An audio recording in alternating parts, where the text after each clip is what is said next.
Thank you. The following is one of my voiceover demos. If you're a voiceover artist and you would like to advertise one of your demos on my podcast, please send an MP3 to thedrill12, all one word, at gmail.com. That's thedrill12 at gmail.com. Back in a minute.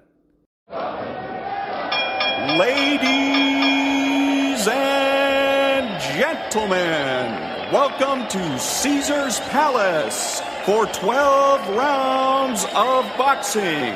In the red corner, from Los Angeles, California, wearing the red trunks with the gold trim, weighing in at 125 pounds, the lightweight champion of the world, Danny Little Red Lopez. Well, Bill, our winners get a home theater receiver.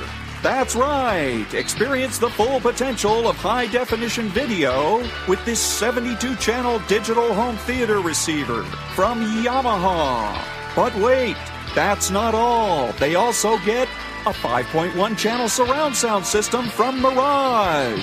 With 5 palm-sized speakers and a compact subwoofer cube, the MX 5.1 brings you huge immersive sound with Mirage's omnipolar technology. All from the Spiegel catalog, Chicago, Illinois, 60609. And they're taking closer order as down the stretch they come. Mr. Hot Stuff has 3 lengths to make up with chocolate candy last. On the rail, take the points behind that gallant son with chocolate candy gaining on the outside. In the lead is Pioneer of the Nile being tackled by chocolate candy. They're neck and neck as they come to the wire. And Pioneer of the Nile holds off chocolate candy and wins the Santa Anita Derby. And now, on your feet, time to greet holder of 14 NBA titles, your home team, your Los Angeles Lakers. Number 3 at 6'8", 5th year out of UCLA, playing forward, Trevor Ariza. Starting at center, number 17 at 7 feet, 4th year out of St. Andrews High School, Andrew Bynum. And at guard, number 24, 6'6", 13th season out of Loyal Marion High School, Kobe Bryant.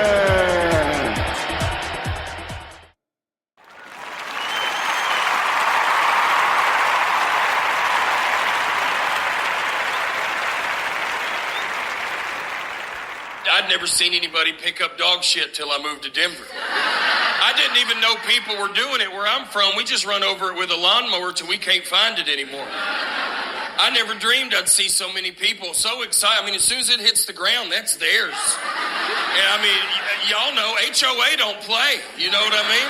And I can tell it's a good time because they start to spin that bag a little bit. You know?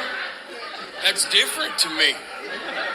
That's different. I think it's great. You know, dogs are super popular. You know, Denver, LA, I see them everywhere. And I think rescuing dogs is a great thing, but I never knew it was such a big deal.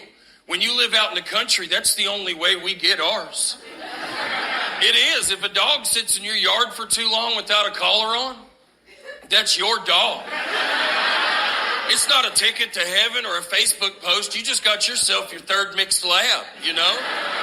And I feel like we earn ours out in the country, out in an open field, trying to wrangle in a weenie dog. It's not easy. You know, not every dog wants to hop in every truck. Some of them are trying to go home. You know what I mean? But I feel like people in the city, they make a big deal out of rescuing dogs, and they've got it the easiest.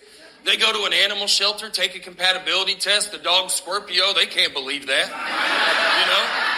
They've been hoping all week for a gluten-free poodle. Look at this. You know? Whole family can pet it, you know?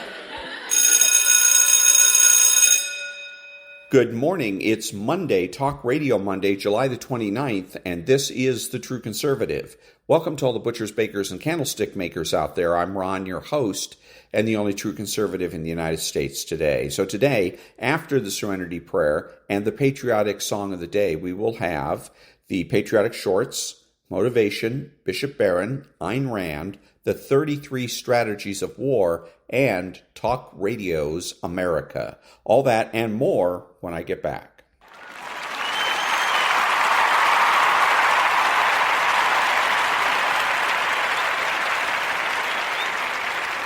God, grant me the serenity to accept the things I should not change, the courage to change the things I should, and the wisdom to know the difference. Amen. Thank you. So this is something I was meaning to do and haven't been doing, but I'm going to get back into the habit of it. Spreaker gives me my weekly stats, and so for the week of July 21st to July 27th, and they give me the stats on my downloads, and I have the downloads were down just slightly. The top 4 countries in the United States, that was down slightly. India was up. Argentina was up, and Australia was down slightly, but I still have I believe in Australia, I've got the one person who downloads every one of my podcasts during the week, because usually in Australia, every week it's 7. I've got a 7, and then the last week I had 8. And so now we're back to 7. So I guess whoever the extra download was from last week. But anyways, I've got that one person there in Australia who downloads every episode every week. Good for you. I'm glad you like and enjoy the podcast. So, but anyways, that's my Spreaker update of the week. Downloads are down just slightly overall, down in the United States, up in India, up in Argentina, and down just slightly in Australia. Back in a minute.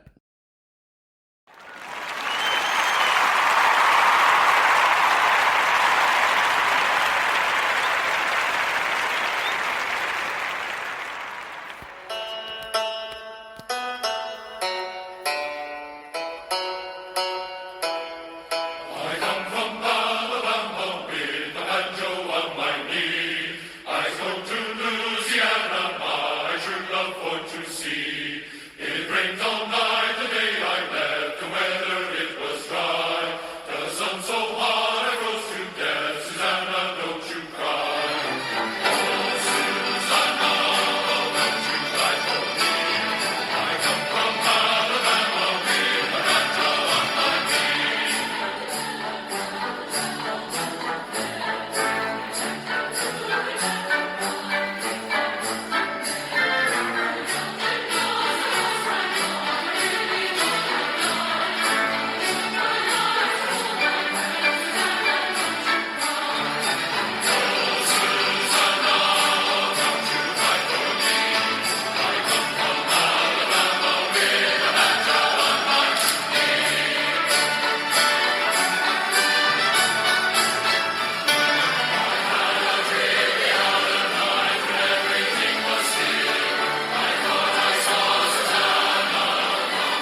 Thank you. And now, Stuart with the headlines.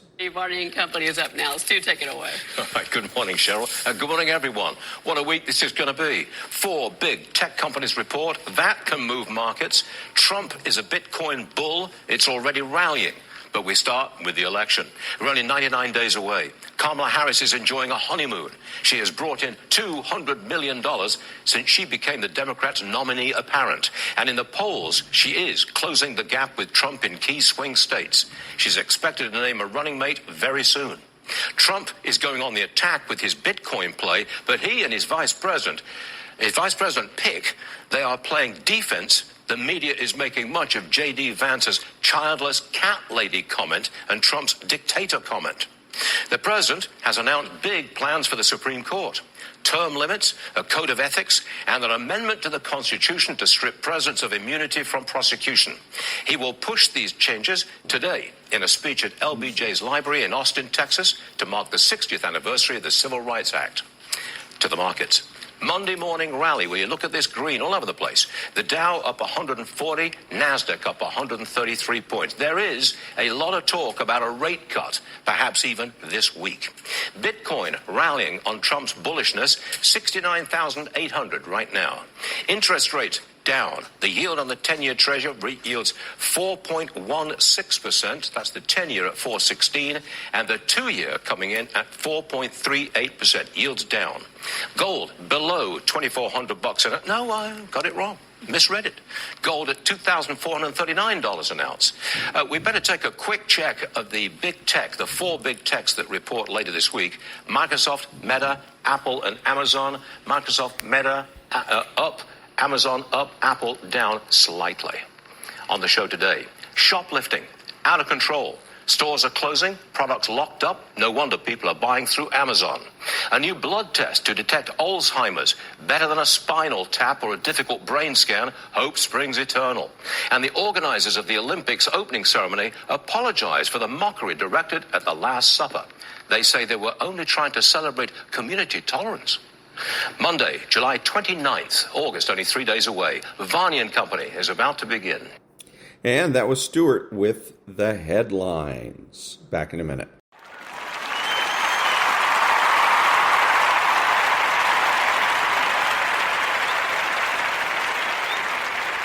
Thank you. And now, Stuart Varney's My Take. After Donald Trump at a Bitcoin rally and a conference over the weekend said he loves Bitcoin and it's going to the moon. I'll get that quote for you shortly. That is the markets, and now this. Whoa, it didn't take long, did it? It's like the media's rapid response team swung into action the moment President Biden stepped aside. Immediately, Donald Trump became the villain. Well, okay, he always had been. But now there was a new urgency, because Kamala Harris looked like a shaky candidate who would probably be defeated by the hated Donald Trump. Oh, you can't have that. Trump said he had taken a bullet for democracy. Or did he? Was it a bullet or shrapnel? Anything to undermine the image of a fighting, resilient former president. Trump's going to be a dictator. He said so himself, although that left out 3 words. Only one on day 1. Didn't mention that. Trump said he had avoided an assassin's bullet because he felt God was on his side. Whoa, the secular humanists who run most media laughed contemptuously at that. Then he named J.D. Vance as his running mate, and opposition researchers went into high gear, checking everything he had ever said or done. Childless cat ladies was not easy to explain to women. Same with Trump calling Harris dumb as a rock. The media played that up big time. They know Trump's language is a turnoff. By comparison, Harris can do no wrong, and that includes her sorry record on the border. They spent days trying to show Harris was never the border czar, even though she obviously was. She had called for medical coverage for all migrants and the abolition of ICE. Her record was just scrubbed clean. She called for guaranteed income programs, student loan bailouts, free community college, and the abolition of private health insurance. All of that conveniently forgotten in the rush to boost Harris and slam Trump. A week ago, polls showed Trump way out in front. Now it's a neck-and-neck race. Trump is playing defense. Harris is enjoying a honeymoon. Such is the power of a media industry which has hated Trump since day one. The second hour of Varney is just getting started. All right, so he says that about Trump's words, and this is a problem that Republicans get into, is that they go neutral. So Mr. Stuart Varney goes neutral, then he's going to want to know why it is that we're struggling. Why are the numbers the way they are? And when Republicans lose, then they're befuddled. How can we lose? Well, maybe it's because you're neutral. And you're describing things neutrally instead of coming out and saying, Donald Trump's words hurt, but they hurt CNN. They hurt MSNBC. They hurt maybe Kamala Harris, right? But that's it. That's as far as it should go. You're not neutral, Stuart. You're not neutral. Okay, so you're on one side or you're on the other. And then when you make up your mind that you're on the correct side, the winning side, the popular side, then everything falls into place. Back in a minute.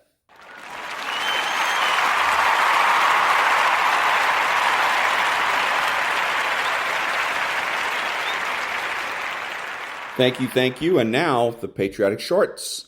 On October 18, 2002, Austria gave permission to a USAF transport flight involving a DC-10 over its territory. But soon they found that the DC-10 serial number was actually assigned to a military refueling plane. Flight registration also changed twice, making it more doubtful. When the aircraft reached the Tyrol region, it was quickly detected. The skeptical Austria sent 2 Saab 35 Drachen fighters to inspect visually. The DC-10 call sign, Cacti 31, saw these jets and tried to deviate from its route. But the Saab 35s caught the plane and were shocked to see that it was actually a KC-10 extender, which is a military tanker variant of the DC-10. But what surprised them more were 2 F-117 Nighthawk stealth fighters that were flying right under the wings of the KC-10 tanker. A political protest was filed against the U.S. on October 24th, with this photograph that the Drakens captured over Tyrol that day. And this is why people vote for Trump. On the trans issue, America is no ands, ifs, or buts, absolutely alone in the world now, an outlier country. Last month, England's National Health Service announced that there's not enough evidence to support the safety or clinical effectiveness of puberty blockers for third graders, and that they were going to stop fumbling around with children's privates. So too with all the other good place countries, in direct opposition to America's choice to affirm children's wishes on switching gender, no matter the age or psychiatric history. The far left, which always like to use, well, Europe does it. Yeah, no, that doesn't work on this one anymore. He was a navigator in the Army Air Force and was only weeks from shipping out to England when he met her at a USO dance. Frank was minding his own business when he caught a glimpse of Grace out of the corner of his eyes. "I just saw my future wife," Frank boasted to his amused buddies. After a night of dancing and a week's worth of wooing, Frank and Grace got married just 48 hours before he shipped out. "Make sure you come home to me," Grace said as she tearfully kissed him goodbye. During a bombing run over Emden, Germany, Frank's B-17 Flying Fortress was shot down. He narrowly escaped death and sat out the remainder of the war as a POW. Grace knew little about his predicament, unsure if Frank was still alive. She held vigil for him every day, praying for his safe return. "I promised I'd make it back," a tearful Frank told his beloved Grace upon their joyous reunion. "I would have waited till the end of time," cried Grace. If your news outlet consistently reduces everything that happens in the world to who the president of America is, get rid of it. It's just thoughtless, reflexive team politics. Every problem in the world isn't caused by the president. Always be aware that once the news became a profit division of media companies, they stopped being in the news business and are now in the audience stroking business. The goal is no longer to inform opinions, it's to reinforce them, because they just want to manipulate you into clicking. Never trust the initial reports. The media cares way more about being first than being right. They love a scoop, but the 3 strongest militaries in NATO. The first could leave very soon. At number 3, France. Every year, France spends over $50 billion on defense. With 250,000 military personnel, France has over 200 Leclerc tanks and 650 aircraft. This includes fighters like the Dassault Rafale and Mirage 2000. They even have a nuclear arsenal with about 290 warheads. Number 2, the United Kingdom. The UK has been a NATO member since 1949. Their defense budget of over $60 million supports over 100,000 military personnel. In their arsenal, they have more than 220 Challenger 2 tanks and 670 aircraft. The Navy has 2 aircraft carriers and 10 submarines. And finally, at number 1 is the United States. The U.S. spends a crazy $700 billion per year on defense. Their military has 6,000 tanks, 13,000 aircraft, and a Navy with 11 aircraft carriers.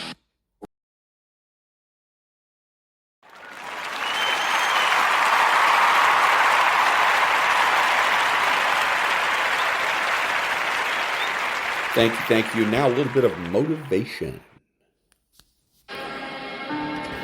What do you do when the thing that you didn't ask for happens in your life in the shifting seasons? You can find yourself stressed out. You can find yourself depressed, mentally fragile because of the experiences, the turbulence that you have gone through. I don't care how good you are, I don't care how talented you are, but there are some times when things aren't going to go right, and you have to deal with it. You can experience enough pain in life that it can clobber you to the ground, and you believe you can't do it. You believe that this is it for you. No, it's not. Setbacks will happen, and when they do, it's okay to cry, it's okay to go home, but eventually you have to get over it and move on. You don't have to force yourself or motivate yourself to think negatively, to be depressed, to hate somebody, to want revenge, to want to get back at somebody, to beat yourself up over the head, to feel loaded with guilt. You don't have to make any effort to do that. Your mind is on automatic. It will do that by itself. But if you want to begin to move into your own personal greatness, if you want to begin to really enjoy a happy, successful, healthy life, you've got to be willing to go against the tide. You've got to be willing to harness your will and say, in spite of this, I'm in control here. I'm not going to let this get me down. I'm not going to let this destroy me. You want it, and you're going to go all out to have it. I challenge you to see your problems as a great thing. I challenge you to start being thankful that you have the opportunity to grow, get stronger, get more focused, get more skilled, and kick more ass because of every hardship you face. You need to make it a habit to start every fucking day validating yourself, because life is a marathon. And this might be a challenging leg where you're like, I'm just going to throw in the towel. I'm not going to do that thing. Hell no. You've got to focus on you. And as you convince you, as you sell yourself every day, you will begin to see a difference in the things that you're doing. Telling yourself every day, here I go again, and I got what it takes. This is my day, and nothing out here is going to stop me. My back is up against this motherfucker every day, and I gotta go that way. And I don't give a fuck who is in front of me. They're not gonna stop me. We turn tragedy into triumph. That's what lions do. Lions don't cry. Lions don't give up. Lions don't quit. Lions hunt. That's what we do for a living. When you are a true hunter, you don't go by time. You go by the gazelle. You hunt until you get a gazelle, and you don't stop until you get one. It's hard to handle it. You got to fortify yourself and say, come on with it. I've got to step into it. Just find an excuse to win. Keep going. If you're going to be successful in this game, you got to have a dog within you. You got to know it's a dog fight, and you got to go get that fight. Life ain't going to be easy. Ain't nobody going to hand you nothing. You still got to go to work.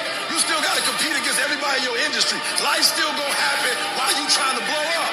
I want to know what the I'm made of. I want to know what I can overcome. And I know from experience that the harder the task to overcome, the more strength I'm going to gain from it.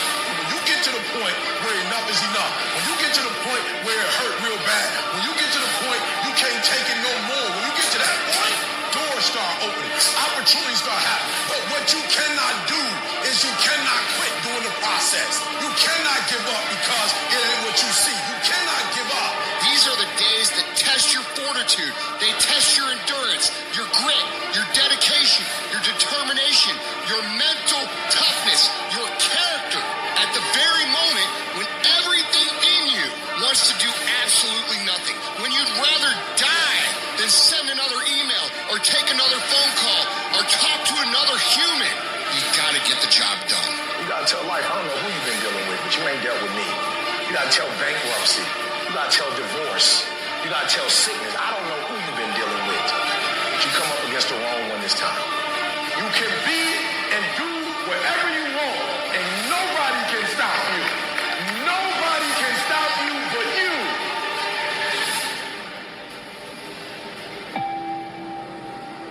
You have to understand that there's a journey that takes place in your career, in your life. Every transformation always gets worse before it gets better. It's supposed to be that way. The journey you're embarking on is not an easy path. It's not for the ill-hearted or the weak-natured. It's for the strong people. And before you embark on this journey, mentally, you have to prepare yourself for it. Knowing it's going to get worse before it gets better. Throughout your journey, people are going to deny you. People are going to reject you. Your journey makes you want to cry. Your journey puts you sometimes in dark places where you feel like nothing is going to do right for you. Nothing's going to be right. People are going to take you places that you've never been before, through heartache, through pain, through so much to make you want to quit your journey. And that was a little bit of motivation. Back in a minute.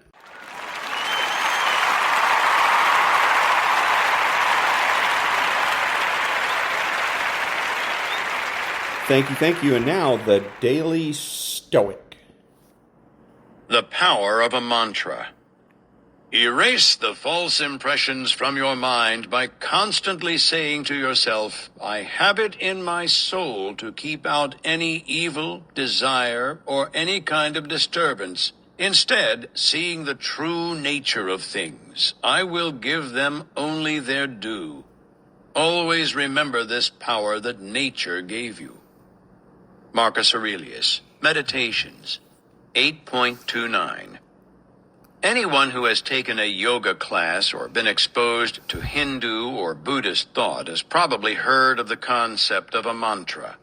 In Sanskrit, it means sacred utterance, essentially a word, a phrase, a thought, even a sound, intended to provide clarity or spiritual guidance. A mantra can be especially helpful in the meditative process because it allows us to block out everything else while we focus. It's fitting, then, that Marcus Aurelius would suggest this Stoic mantra, a reminder or watch phrase to use when we feel false impressions, distractions, or the crush of everyday life upon us. It says, essentially, I have the power within me to keep that out. I can see the truth. Change the wording as you like. That part is up to you. But have a mantra and use it to find the clarity you crave. And that was The Daily Stoic by Ryan Holiday. Back in a minute.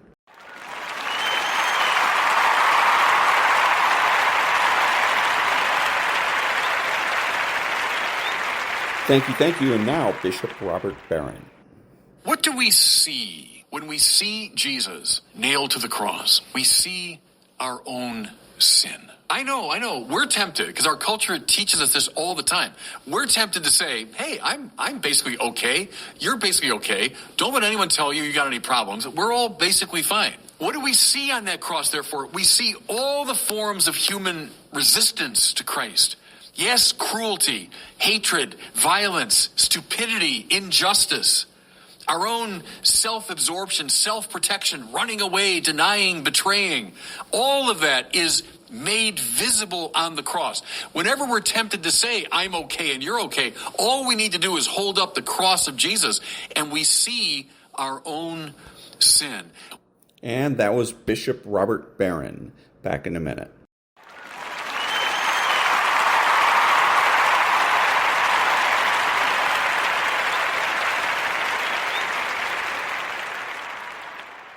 Thank you. Now, the Ayn Rand thought of the day. Quote, capitalism does not tell men to suffer, but to pursue enjoyment and achievement here on earth. Capitalism does not tell men to serve and sacrifice, but to produce and profit. Capitalism does not preach passivity, humility, resignation, but independence, self-confidence, self-reliance, and above all, capitalism does not permit anyone to expect or demand, to give or to take the unearned, unquote. And that is Ayn Rand from The Intellectual Bankruptcy of Our Age, from the book The Voice of Reason. Back in a minute.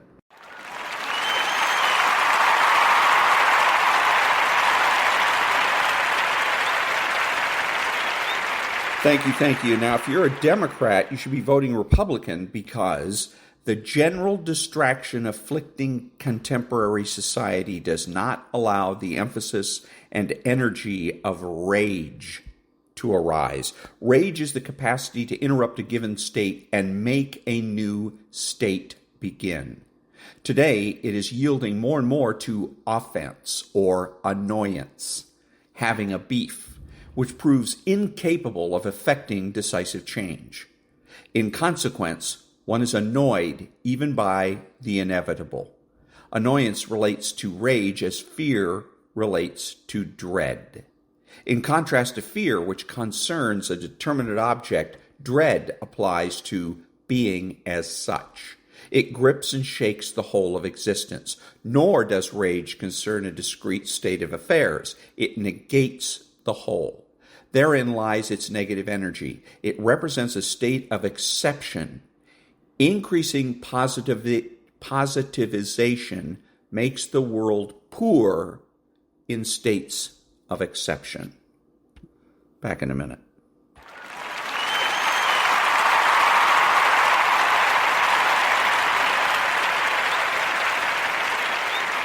Thank you. And now, the 33 strategies of war. Here are further reflections on communication strategies. From the I Ching. The most superficial way of trying to influence others is through talk that has nothing real behind it. The influence produced by such mere tongue-wagging must necessarily remain insignificant. And that was the 33 Strategies of War by Robert Greene. Back in a minute.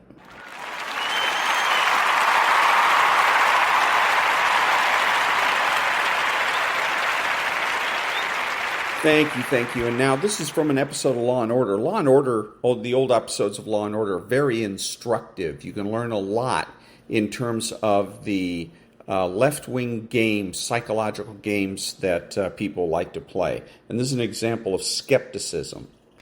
Not in the heat of passion, but in cold blood. You're so sure? Maybe he was nervous. Maybe he panicked. There we go. So anytime somebody else comes out and asks you, are you sure? Then the answer should be, yes, of course I'm sure. And if they ask you, how can you be so sure? Then the answer is always, by the evidence of my senses and the use of my mind. Because skepticism, and this is what this lady, the other assistant ADA, is displaying, is skepticism. How can you be so sure? There is nothing but certainty of knowledge. There's nothing but certainty of knowledge. The skepticism says that there is no certainty of knowledge. But the problem is that the statement itself is a statement of certainty. So that means that the whole philosophy of skepticism is simply null and void. And it's just simply a way of bullying and intimidating psychologically the proponents' opponents. So don't be fooled, don't be bullied, don't be intimidated. Somebody wants to know, are you sure? Yes, I am. Back in a minute.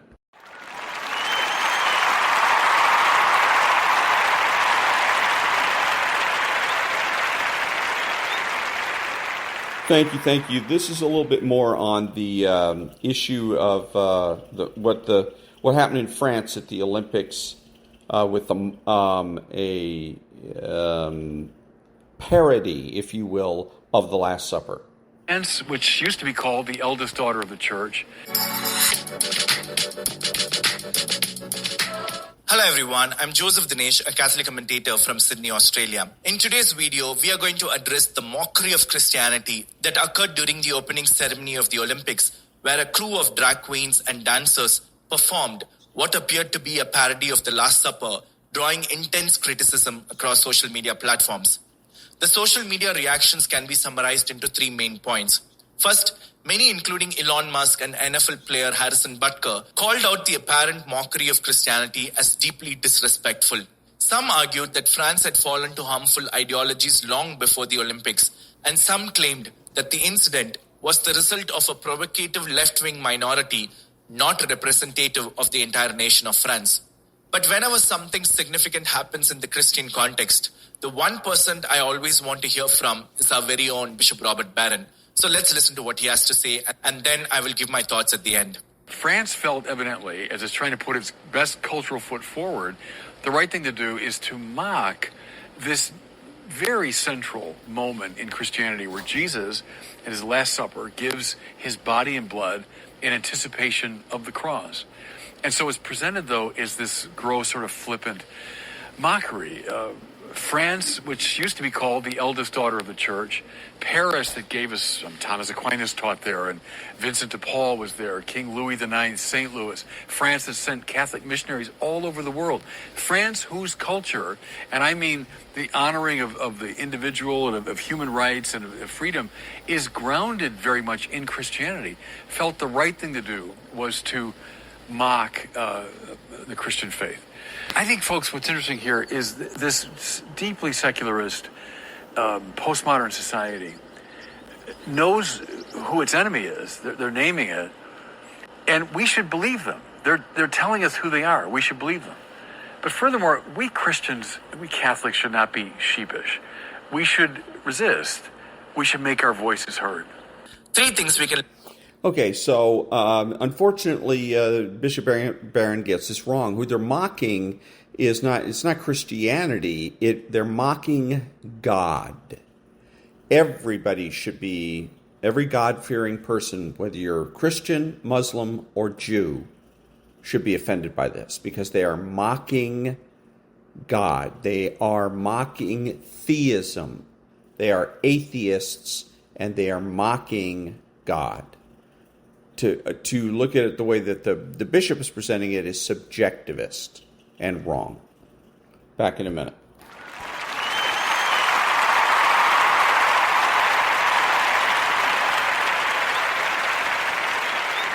Thank you. So President Biden has now got some promises, his new old promises, that he's going to have term limits for the Supreme Court and this, that, and the other thing. And my question is, why didn't he do that already? He's been in office for 4 years. What has he done except stumble down the stairs? Why hasn't he got this done? This is what he promised in 2020 and didn't do it. Now he comes back and he repromises, and we're expected to believe him? Are you serious? And I don't hear anything from, what about Kamala Harris? Is she going to be doing the same thing? Is she going for the same, because it's interesting. I don't even know why he bothers to say anything anymore. He's irrelevant. Another thing, I'm thinking one of the best strategies for the Democrat Party is to force Joe Biden out.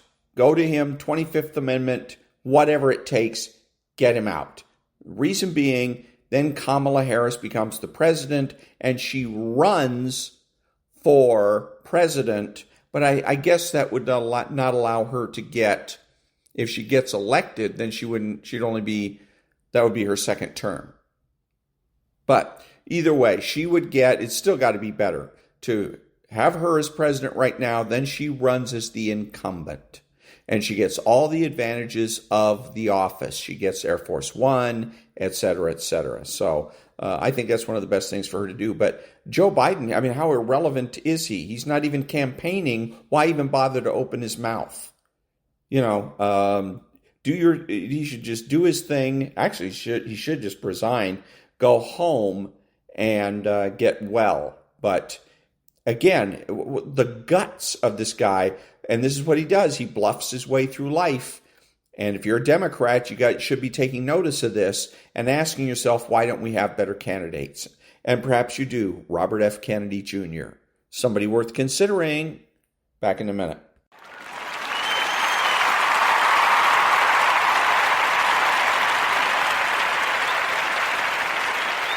Thank you. And now, Talk Radio's America, and this chapter is called Talk Radio in the 2000s. 13. Talk radio in the 2000s. Big changes for the medium and for politics. Conservative media expanded dramatically in the new millennium. Talk stations became almost universally conservative, replacing what variety remained in their schedules with wall-to-wall right-wing opinion. In 2002, Fox News overtook CNN as the top-rated news network on cable. In the second half of the decade and the early 2010s, conservative digital outlets blossomed. Eventually, rivals to Fox sprang up on cable as well. Competition produced a kind of arms race. Hosts feared being outflanked, so they became more extreme, both ideologically and rhetorically. Lobbing ever more and bigger verbal grenades, talk radio stoked and reflected the right's rising disgust with Republicans, especially moderates and pragmatists. The medium's relationship with the party changed in turn. On the whole, talk radio was supportive of the GOP when it held unified control of government from January to May 2001 and from 2003 to 2007. But in 2003, hosts groused about the new prescription drug benefit that President George W. Bush and a Republican Congress added to Medicare. And in Bush's second term, hosts helped derail a signature policy initiative and a Supreme Court nomination. They were not willing to be good partisan soldiers when the stakes were so high and Bush wasn't meeting their expectations. The alliance solidified again during President Barack Obama's first 2 years in office, when Democrats also controlled Congress. It was a repeat of the political dynamics that had bound talk radio and elected Republicans together in the first half of Bill Clinton's first term. But the cooperation evaporated almost as soon as Republicans regained the House in 2010. Once again, hosts proved uncompromising, excoriating Republican leaders for purportedly surrendering to Obama's demands, ignoring the basic realities of divided government. Talk radio fueled a sense among conservative voters that elected Republicans were sniveling cowards who could have delivered on their promises had they just fought harder. Hosts' tactics made governing more difficult, with mixed results for talk radio, but decidedly negative results for Republicans. By rejecting any form of accommodation with Democrats who controlled the White House and Senate, talk radio helped to ensure the passage of more liberal legislation. In cases where legislation had to pass, for example, bills to raise the debt ceiling or keep the government running, hosts' unwillingness to countenance compromise left Republican leaders with little choice but to allow votes on more liberal bills that would secure Democratic support. Many rank-and-file Republicans didn't dare upset hosts, so Republican leaders had to find votes elsewhere. Yet, for conservative hosts, these were small, largely irrelevant setbacks. In the first decade and a half of the 21st century, talk radio was enormously successful in reshaping the GOP. The party lurched to the right along with hosts and listeners, adopting extreme rhetoric and losing its appetite for compromise. Its standard-bearer went from Bush, a preacher of compassionate conservatism, to Donald Trump, whose words sounded more suitable to the AM dial than the White House. During these years, the Republican Party became talk radio's party. The next conservative star. The talk radio that we know today, and that had such an impact on politics in the new millennium, crystallized in 2001.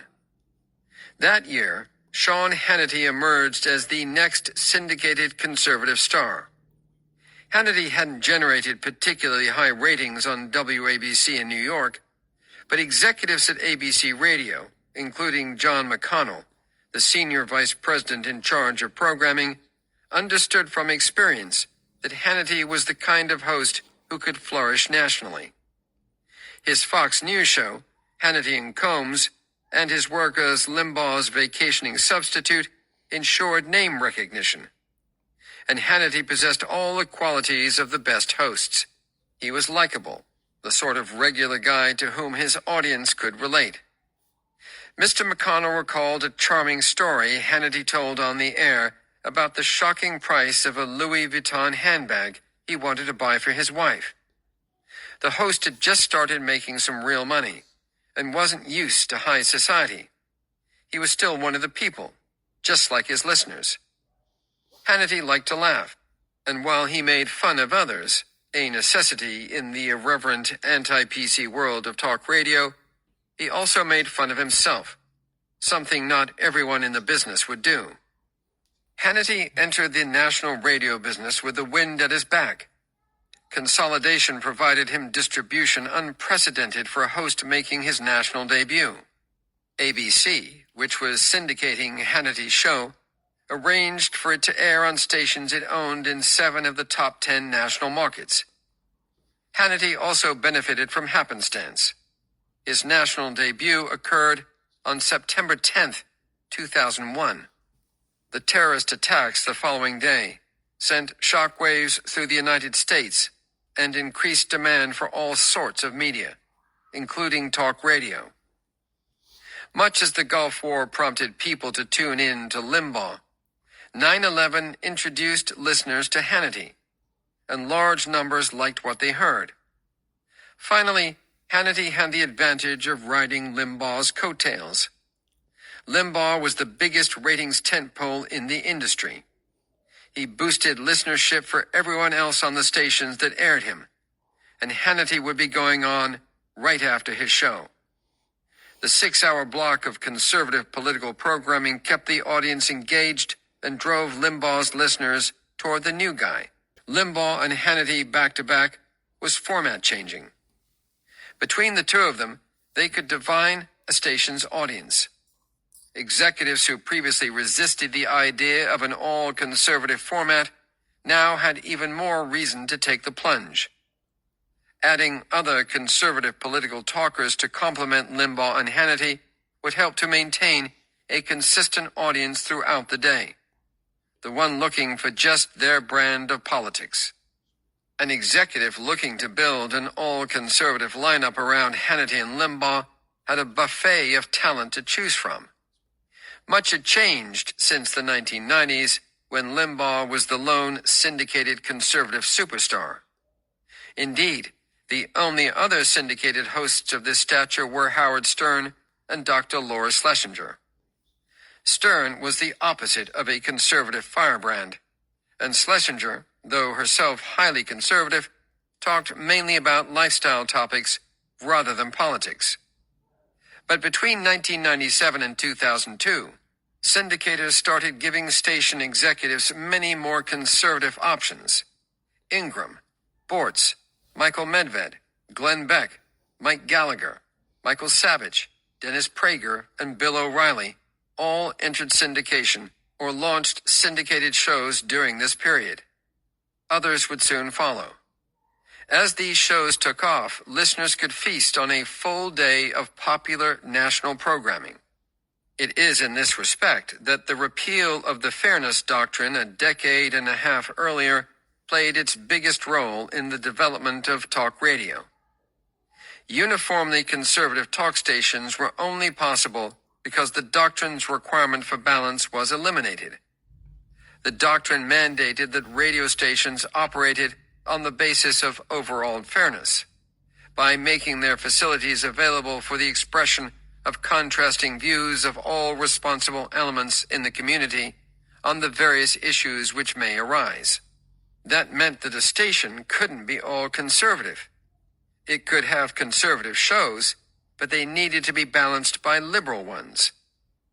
Hosts often misinterpret the fairness doctrine as a now-defunct obstacle to their work and rage whenever discussion of its revival pops into the news.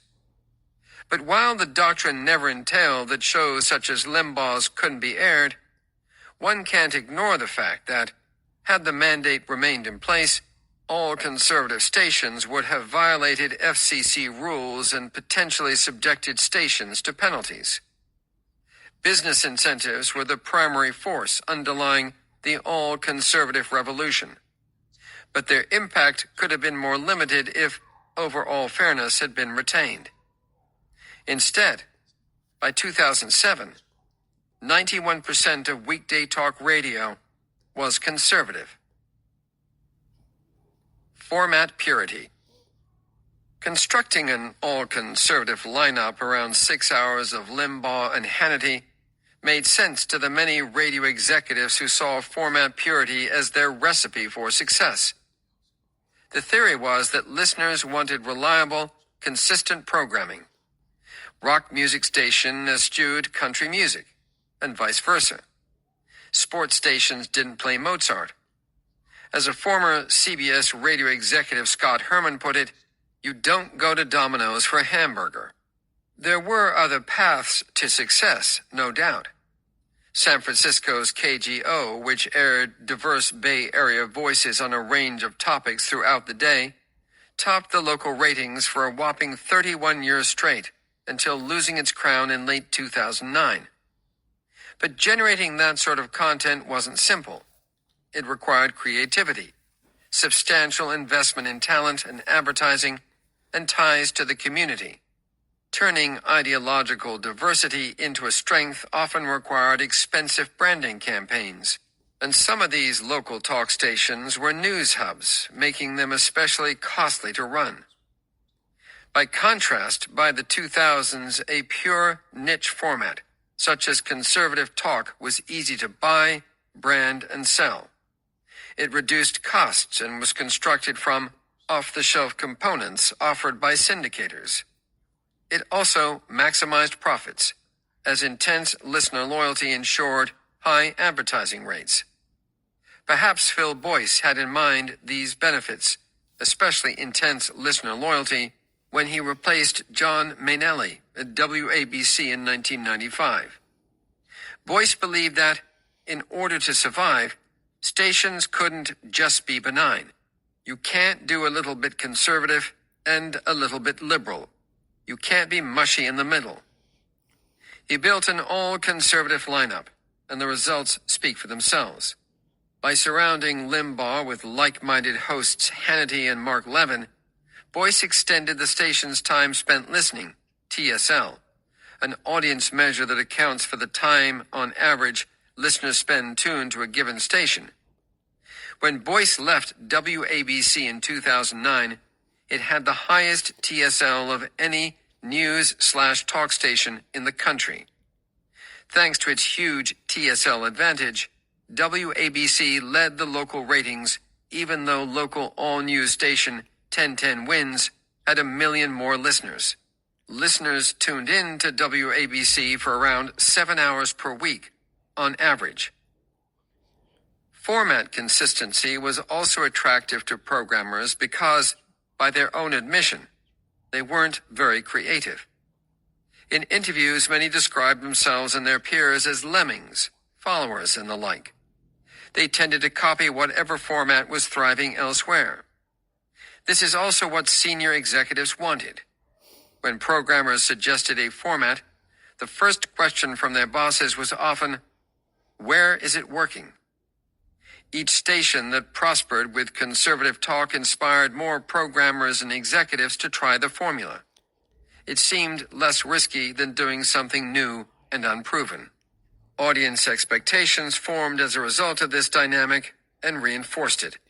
As stations invested in ideological consistency, listeners came to anticipate it.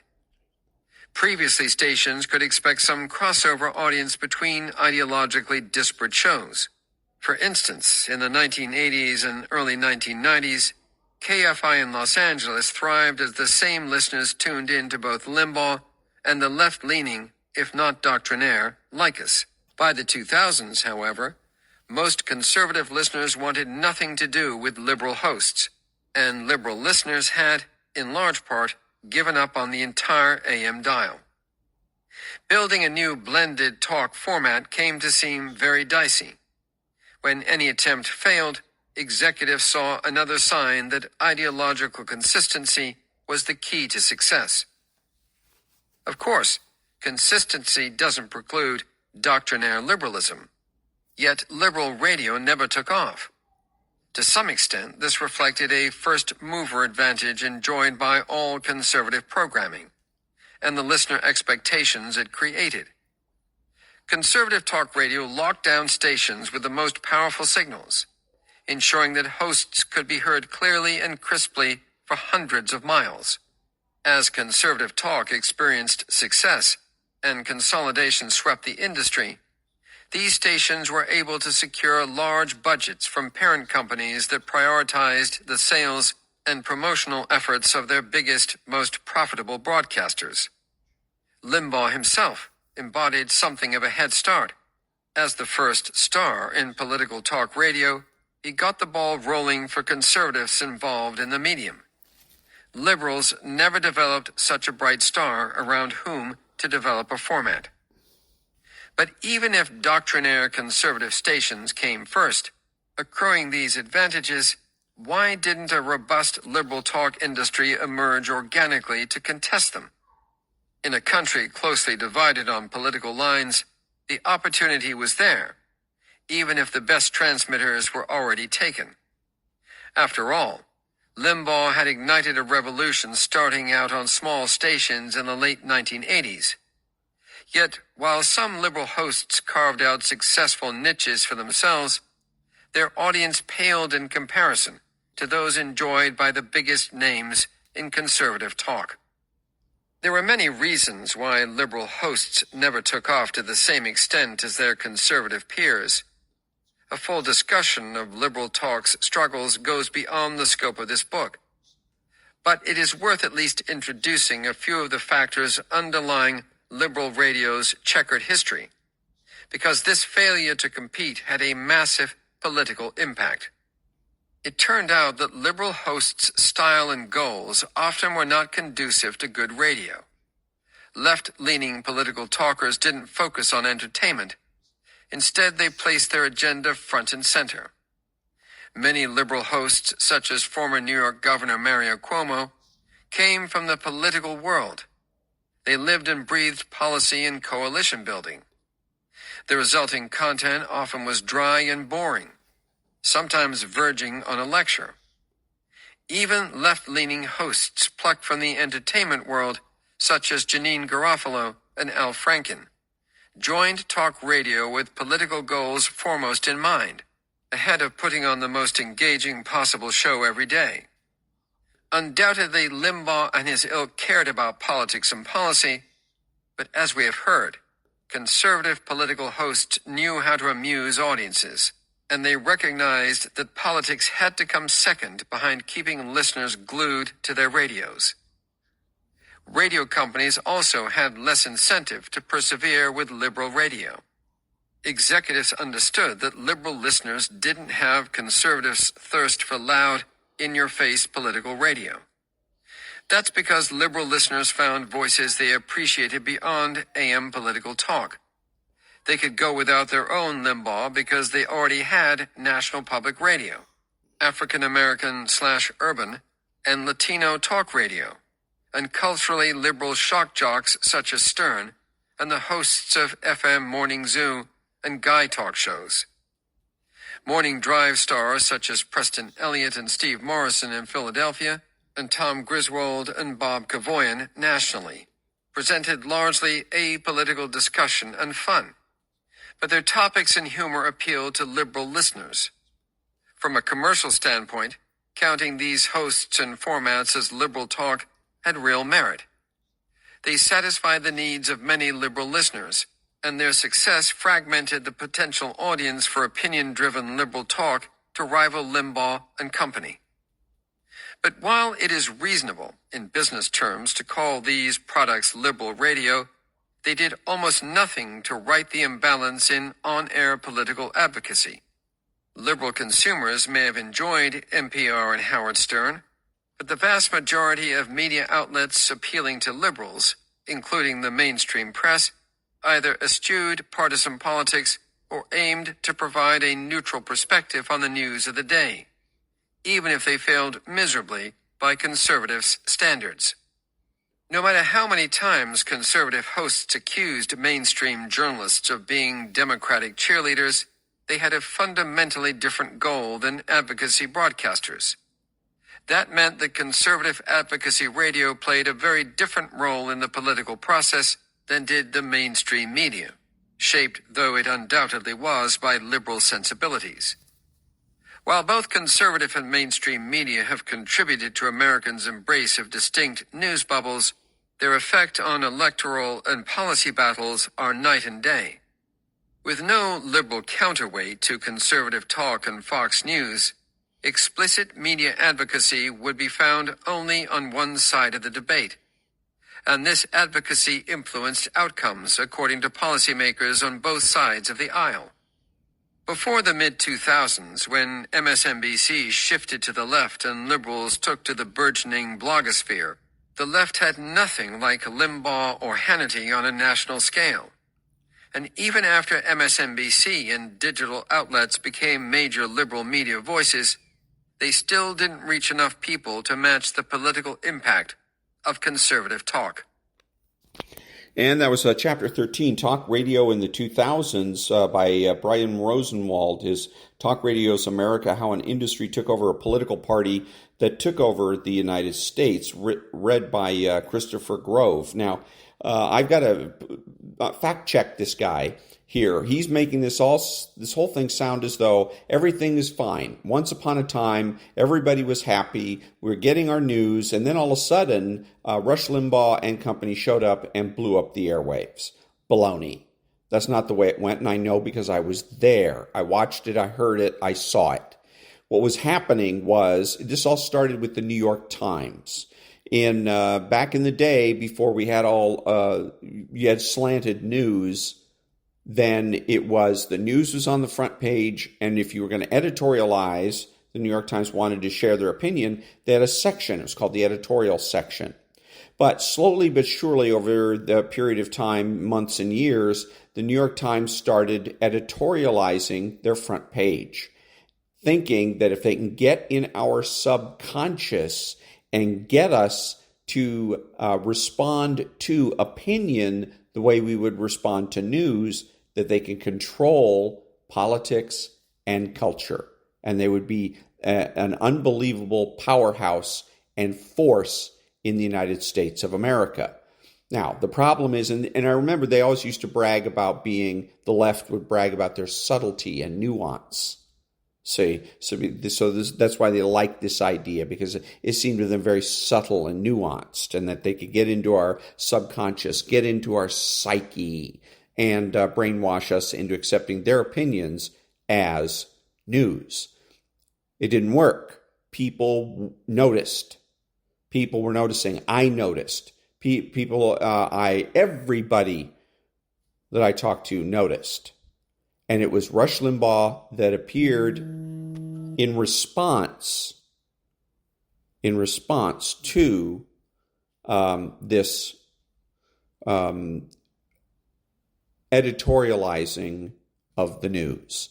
And he came back because people figured, well, if I'm not going to be able to have real news anymore, if it's only going to be about opinion, then I want right-wing opinion versus left-wing opinion. And that's the gap that Rush Limbaugh and others filled. That's the way it went. Back in a minute.